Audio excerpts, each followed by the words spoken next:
Bonjour, alors un rapide tuto pour utiliser un petit logiciel gratuit chez Sketch qui va permettre de dessiner des molécules en formule semi-développée, en formule développée si on le souhaite, mais c'est pas très utile et c'est lourd, mais ça peut pour s'initier, qui va nous permettre aussi de les transformer et de les dessiner en formule topologique. Et enfin, on va pouvoir nommer les molécules avec, calculer leur masse molaire éventuellement, ce qui va permettre de pouvoir travailler sa nomenclature quand on débute. C'est toujours pratique. Et même quand on débute pas, parfois, d'avoir une grosse molécule et que on est en train de s'entraîner en prépa à nommer des molécules polyfonctionnelles, bah, ça peut être un outil sympa. Par contre, il ne faut pas dépasser un trop grand nombre de carbone dans la molécule. Alors, voyons le petit logiciel directement. Donc, euh, on a installé préalablement Sketch et du coup eh bien on vient le lancer. Alors lorsqu'on le lance, voilà, on tombe sur une petite version, on valide, il propose des aides et on a un ensemble de menus très important. Et cet ensemble de menus, ben, il faut tout de suite voir deux choses, deux petites colonnes à gauche et à droite qui présentent des structures dessinables. Ici on choisit des atomes parmi une liste qu'on peut enrichir en allant piocher dans la classification périodique. Bon, nous, en général, on a besoin de quoi? Le carbone, l'hydrogène, l'azote, l'oxygène, et puis quelques éléments halogénés, le chlore, le brome, éventuellement l'iode, et puis voilà, un peu de magnésium éventuellement.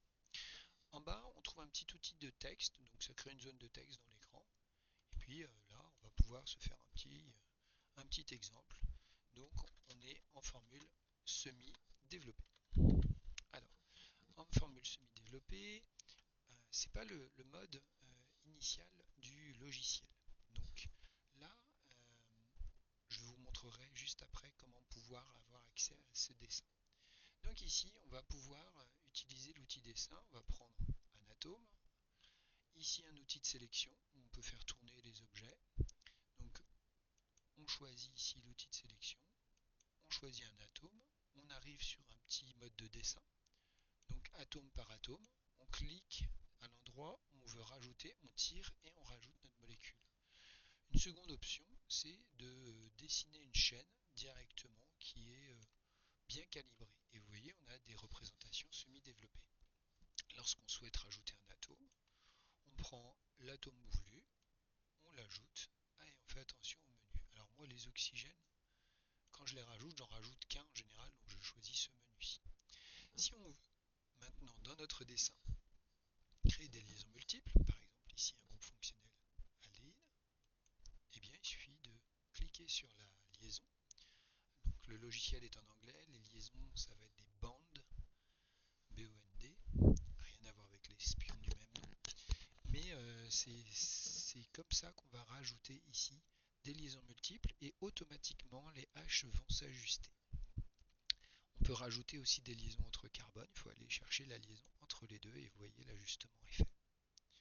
Ensuite, on peut aller prendre d'autres éléments et puis les rajouter un par un. Ce qui nous donne donc une formule qui est plutôt propre. Donc là, je suis en formule semi-développée, mais le mode normal du logiciel, c'est pas tout à fait ça. Et nous, l'élément qui va nous être utile dans un premier temps, c'est la boîte à outils, les tools. Et dans les tools, on a les structure properties. Donc là, quand on ouvre ce menu ici, on a accès à un certain nombre de mises en forme de structures. Le mode normal, c'est celui par défaut. Eh bien, si on l'applique, et moi je ne l'applique pas, hein, j'ai créé un outil spécifique pour les formules semi-développées, il nous montre que les carbones terminaux, voilà, et les éléments autres que les carbones. Ce qui tombe assez bien, puisque en formule topologique, c'est bien cela qui va nous intéresser. Alors, ce mode ici, en fait, est lié aux propriétés du style. Et ici, on voit qu'on coché Show Carbon Terminal. Donc, il montre les carbones terminaux. Donc, on peut créer un style en tapant un nom. Donc, c'est ce que j'ai fait ici pour semi-dev, que j'ai sauvé, mais j'ai coché de montrer tous les carbones. Ce qui m'a permis d'avoir ici une formule semi-développée et j'ai défini par défaut ce mode. Donc là maintenant, sur mon ordinateur, je suis toujours en formule semi-développée d'entrée. Moi je vous conseille de créer ce menu tout de suite. Et puis à partir de là, eh bien, on peut créer aussi une formule topologique. La formule topologique, eh bien, on sait qu'on montre aucun carbone. Donc show all carbone, on décoche all, on décoche terminal, et puis on fait apply. Par exemple ici, si je sélectionne cette molécule et que je fais apply, eh bien, il m'a dessiné en formule topologique ma structure. Bon, vous voyez que les longueurs des liaisons ne sont pas les bonnes, enfin, ne sont pas les mêmes. On peut créer ici clean structure, une structure plus dessinée, plus propre. Hop. Et voilà, il a fait un dessin qui est rigoureusement identique en termes de molécules, qui est plus organisé. C'est lui qui l'organise. Donc voilà, là on peut refaire ça et on bascule en formule topologique avec cette apply et voilà. Alors le second outil qui me paraît fondamental, maintenant qu'on voit comment dessiner les formules topologiques et les formules semi-développées, c'est de nommer la molécule. Ça peut permettre de nommer des molécules un peu compliquées, mais aussi ça peut permettre de travailler sa nomenclature. Par exemple, vous avez un nom, vous la dessinez avec le logiciel, vous proposez ce dessin-là, et puis après, dans l'outil Tools, vous avez Generate, Name for Structure. Et donc du coup ici, on a deux structures qui sont sélectionnées. Bon, je peux très bien aller générer les noms. Il va générer les noms des deux structures, mais là il les a accrochés entre eux. Donc là il faut faire attention. Quand on a tout ça, en fait, ici on a le propanal, et là on a le 2E, 2-chloro-hex-3-N. Alors attention, en première terminale, le 2E, on peut ne pas savoir ce que c'est. C'est lié ici à la liaison alcène et au dessin de cette liaison alcène ici entre les deux carbones. Donc si on veut le nom d'une structure, on la sélectionne, on va dans l'outil générer le nom de la structure. Maintenant, souvent, on aime bien avoir la formule brute de notre structure, donc là on peut la déterminer, mais on peut le faire aussi par le logiciel. Ainsi, si vous prenez ici Tools, Calculate, Formule moléculaire, ça c'est la formule brute, et vous avez la formule brute que vous pouvez comparer à ce que vous avez fait. Vous pouvez copier la formule si vous voulez dans un éditeur et puis la rajouter après. Autre calcul possible, c'est celui de la masse molaire. Calcul, hop. Formula weight, c'est le poids moléculaire, c'est la formule de poids, donc c'est la masse molaire. Weight, c'est la masse. Hop. Et là on trouve 118,6. Alors vous prenez votre table périodique, vous ne trouverez peut-être pas les mêmes valeurs parce que votre table elle aura une certaine précision dans les valeurs, et vous devez trouver aux alentours de 118-119.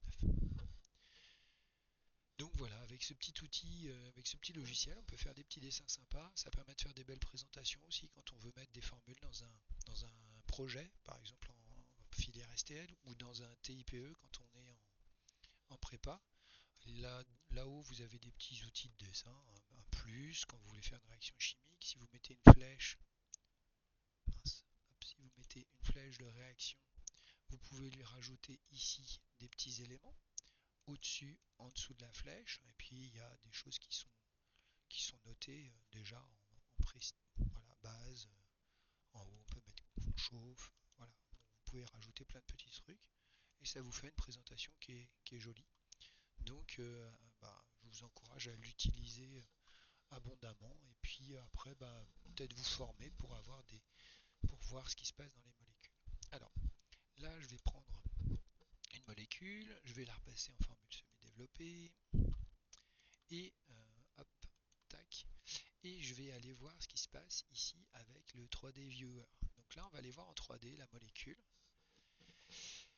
et cette molécule en 3D, eh bien, on va nous présenter sa structure. Alors du coup ça nous montre l'organisation, tiens ça c'est, voilà, pouf, et ici, donc le petit menu qui est là, ça met tous les atomes.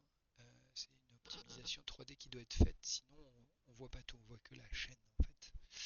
Et puis après, on peut la laisser tourner cette molécule, et du coup on voit l'organisation de la molécule. On remarque bien qu'il y a un carbone qui se trouve en 3D, qui se trouve à plat en 3D.